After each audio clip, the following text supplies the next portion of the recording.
Well, more news here from the 25th International AIDS Conference in Munich that closed just recently. And there were a couple of really hot topics. I've already talked about the injectable drug revolution and where that's going. This one was a little more sober. The issue of people aging with HIV.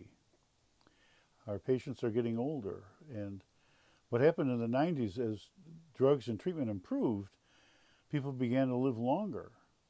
And that was pretty much unexpected in those early days when most people died.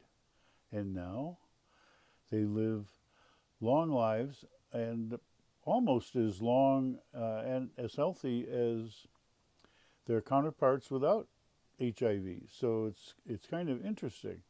What we've learned, though, from all this is that HIV, the virus, really does accelerate aging, and it does it at the cellular level. It changes the character and the way cells behave, and they age and die off and change at a faster rate than people without HIV. The good news part is that these modern drugs that we use for HIV slow that down. Not completely, but slow it down a lot, enough to bring us to the current situation, which is people with HIV living into their 60s, 70s, 80s.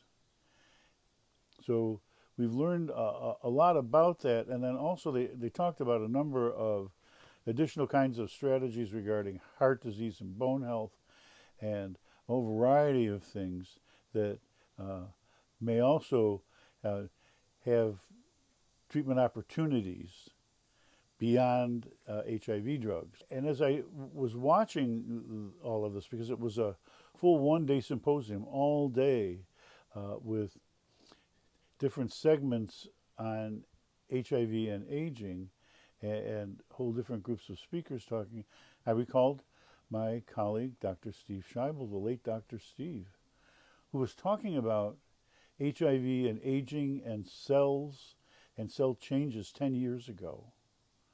So he really anticipated this. And I'll have to admit that it took me a while to get fully on board, but even at the time what he was saying was making sense, and guess what? He was right, because that's what they talked about at this aging symposium at the International Conference. So my conclusion is this isn't going away, HIV and aging. We have another several generations of people who need these kinds of specialized programs for HIV. And the other is, Steve, again, you did it.